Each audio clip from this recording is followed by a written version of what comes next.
In the Glasshouse, a free plug. John, our viewers would like to know where you buy your tiny clothes. It's fairyland stuff.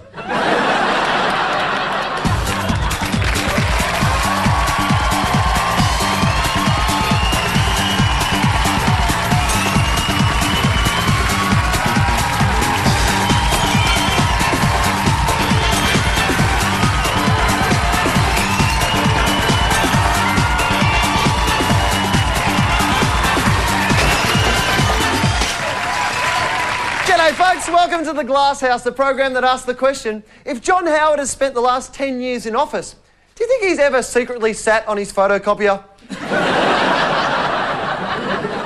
More news than drunk snowboarders this week.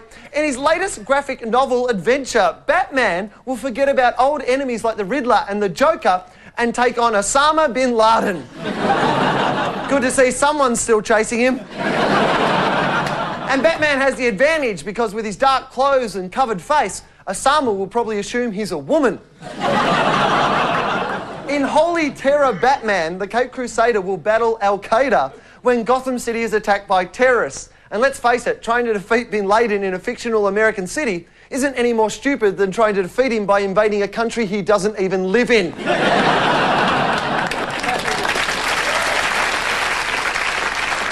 In Brisbane, a 35-year-old man has been caught shoplifting after stuffing a whole lobster and a kilo of prawns down the front of his trousers. Apparently he was having a party in his pants. But police became suspicious when Craig proceeded to the condiments aisle and poured half a litre of Thousand Island dressing down his pants. Where he went wrong was trying to hide the lobster. What he should have done was get really sunburnt, walk in nude, and strap it to his body, Barley 9 style. In India, an award-winning movie director wants to cast Paris Hilton as the star of a film about Mother Teresa. And who doesn't think of Paris Hilton when they think of Mother Teresa? Of course, Mother Teresa's most famous for her work with lepers, which Paris thinks are those funny little men who live in the bottom of Irish gardens. But they're not that different. Mother Teresa's head once appeared on a bun. Paris Hilton's head and buns have appeared on a videotape. Teresa looked after starving children. Paris has a dog that looks like a starving child. And Mother T gave succor to the needy, while Paris gives them head. Congrats!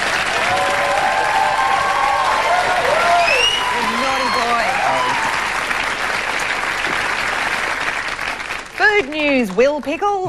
A 66-year-old man from Cornwall who loves eating dead animals he finds on the road now wants to publish a roadkill cookbook. His first suggestion is, read it while you're driving. This style of cuisine is known as cordon bleu. Oh, English cooking. They take a rotting 3-day-old dead squirrel and totally ruin it by deep frying. Arthur Boyd has eaten roadkill deer, pigeon, fox, mouse, bat, cat and Labrador. But his favourite is badger sandwich. Coincidentally, also the name of the steamy threesome scene in the first draft of Wind in the Willows. Go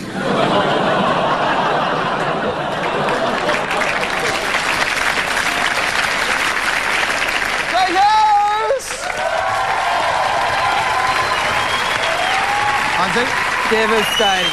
Devastating news this week, devastating. Do you know the payphone's becoming extinct? Yeah, apparently no one's feeding them anymore. And they're dying out. Telstra getting rid of 5,000, that's the word. 5,000 getting rid of them. Government not happy, absolutely not happy with Telstra, what Telstra are doing. I say to the government, you know what? You sold it, it's gone, government, you dickheads. That's what I say, but yeah, that's me. And the people who apparently are hurting the most, the ones in the country. But Telstra say, look, they've got mobile phones, they just have to use them. They say they've got no coverage. And Telstra go, well, bloody buy a farm, wait 5 years and we'll put a landline in. Don't complain to us, you bloody country people. You know, you're bloody too stupid to go to the city, aren't you? You know, there's no news in the country anyway. What do you got to ring anyone to tell them the bloody sheeps are bloody doing stuff? But, you know, I say, bloody, the only way we can solve this is give bloody homeless people mobile phones. They hang around on street corners anyway. Just tap them on the shoulder. If they want to use the phone, they go $2. They go buy beer. You make a phone call.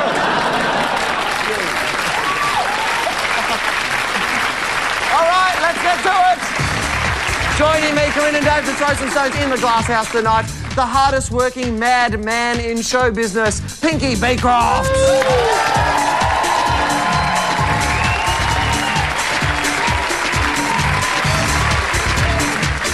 And heading to the Adelaide Fringe with a smash hit stand-up show available, Terry Siakis.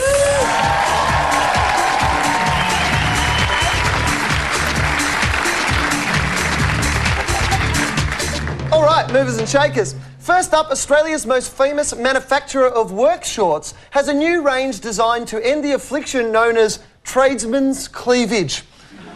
No more plumber's crack. No more peeking through the tradesman's entrance. No more bored housewives dropping $2 coins in the slot to hear a grown man giggle. It's the end of an era. The shorts have a specially designed back so you can bend over without being cheeky. Although when you kneel down, you still have to risk having one nut dangling out the leg.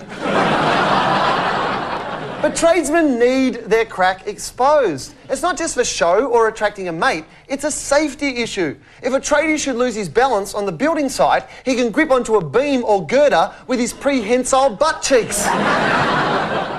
Terry, you've got prehensile butt cheeks. Sad to see the end of the swipe machine?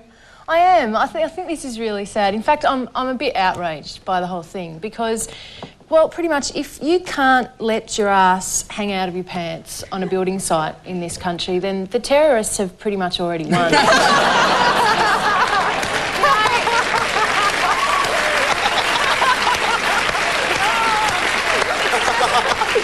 Don't you reckon it's just so Australian to take advantage of the opportunity to moon your mates at work? I was in a library the other day. There was a guy in front of me in the library on this little queue, and I saw his crack, you know? And it was hard for me to concentrate. I didn't think they had porn in libraries. So, libraries are very good places to talk on your mobile phone, actually. Very quiet. Now, I had a cleaner at my house, and when you got a cleaner at home, it's, you know, it's bad just sit on the couch and watch them. You feel like you should help. Dave Hughes, man of the people.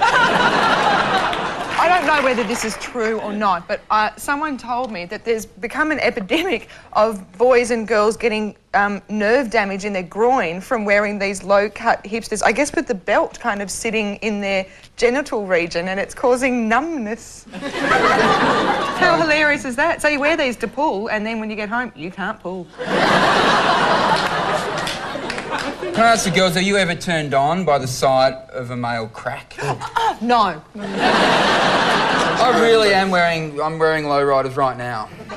And it's really, it's freaking me out. What, do you really mean you can't get jeans for men that... They're very hard to get. Jeans? Really? All right? Yes.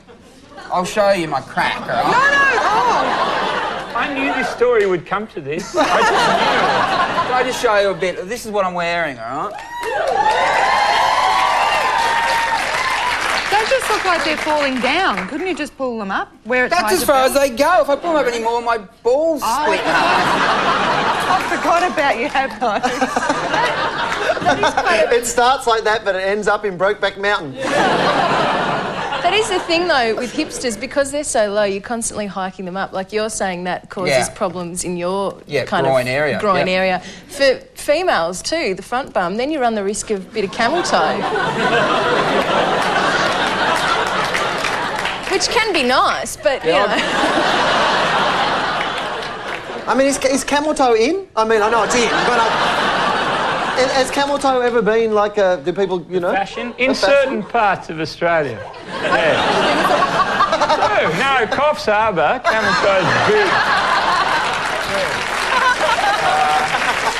In fact, the further north you go, it's more of a camel toe nation.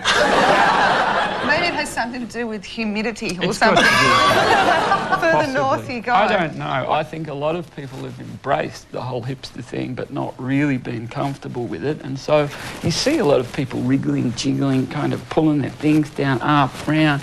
Let it go, baby. Let it go. Or, as I say, or as you said, get some new Gs. Yeah. Which are what these pants are called. And they've got anti-crack technology. What is that? Sally's No More Gaps. Something like that. Our next movers and shakers are from New York, where the latest craze comes courtesy of a specialist company that provides designer kidnappings. For about $2,000, a group of men in balaclavas will grab you off the street, stuff you in a van, and take you to an abandoned warehouse. Another company offers a whip-carrying, PVC-wearing all-girl kidnapping team who snatch you, spank you, and call you names. But they won't have sex with you. That would be weird. So you pay someone to take you someplace you don't want to go, try to control you, and shout at you a lot. Basically, it's for people who don't have time to be in a relationship. It might seem strange that people actually want to be confined and humiliated, but isn't that just Big Brother without the cameras? Corinne, you like men in balaclavas. Would you pay to be kidnapped? I think I'd rather sit on the couch and eat Tim Tams. Why would you want to do that? And that woman who paid $15,000 to get kidnapped for 10 weeks. You could have gone to Europe and seen some nice things and possibly, had a couple of routes. Wouldn't that have been a lot more fun than being shoved in the back of your car with someone holding a gun to your head for 10 weeks? Yeah, but it's her choice, Corinne, and you can't deny her own choices. I mean, that's what she wanted to do, and no one got hurt. She might have a little bit, but she paid for that. I have actually been subjected to similar events. The, gun to the head and thrown in the boot of a car. They were called family holidays. Not good. I was in, and I don't know if this is totally related, but I was in another country once, and... You might still be now. That is a true story. I ended up living in this kind of weird S&M house. What country? Give us the country. It was an Eastern European country. But what one? No, they've all changed their names. No, they were all called Russia at the time. Now they're called other... But they're not called that now. Yeah, they're but called... You're living in the former Russia. I think Russia stayed the same. All right, the former Do Russia. you think it's a coincidence that after you left, they had to change their name as a whole country? I was living in this bondage and discipline place. This really happened, or was it an acid trip? If I can tell a story, it's a very straight, serious piece of human love. There was a guy whose fantasy it was to be the dancing bear, right? So he would come, the woman would kind of make him dance on a hot plate, and it's horrible what they do to dancing bears in, And she told me this, right? Yeah, sure. There was another guy who would come every week. And his thing to get off was to watch the guy who was the dancing bear. But get this, they didn't know each other. 12 years this went on, and they never spoke. They left separately, they arrived separately. They would come on, the guy, dancing bear, dance on the hot plate kind of thing. The other guy in the corner going, I love the dancing bear. That's a love story. That's better than Brokeback Mountain. This is real. This is love. They never met. Now, to me, getting kidnapped, cool. If it turns you on, do it, I mean, there's people who join the Liberal Party.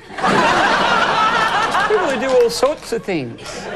It turns them on. I'll shut up now.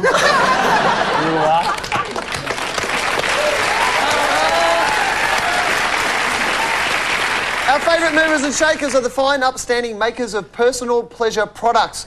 In the tradition of the iPod comes the iBuzz, a musical orgasm machine. It vibrates in response to the beat of the music, with the volume control regulating the intensity of the pleasure surges. And just like your man, it only lasts for 3.5 minutes.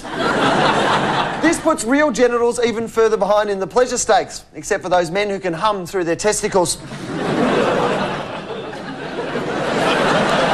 Pinky, you like a good hummer? Does the iBuzz appeal? I think it'll catch on. I think this is the end of the world, this iBuzz thing. Really? Why? You know, we're just getting to be... It's part of a worldwide conspiracy where they want us to be locked in dark rooms with our headphones on, listening to shit-sounding music with little things up us. It's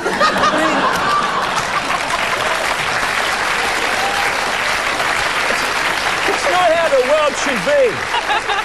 Throw the iPod away, throw the iBuzz away, throw every piece of machinery away, come to a great live band and stand right in the right spot, and if they're good, they will reach into you telepathically, turn the taps on, and it will all be cool. Terry, are you into the idea of the iBuzz? No, look, I'm not into the idea of the kind of the sex toy thing much. At all? Well, not because I don't think, you know, I'd enjoy it, but because I just think, what happens when I die and my family's going through my stuff and they find all my... Like, I don't want Mum holding up an iBuzz going, what, you know, what's this? That kind of weirds me out. Although they know your favourite tunes to play at the funeral.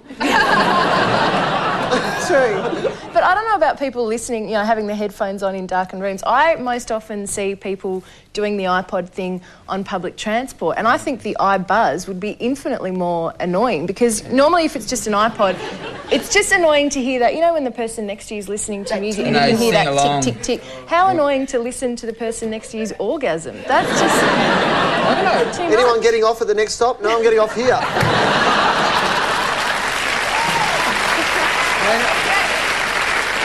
I don't want to share too much information, but I will. Is this for me, I mean, the sexual thing, I don't like noise. I like it quiet. But I don't think there's noise involved. I think it's just that... I don't think it goes inside you. I don't think it's la la la.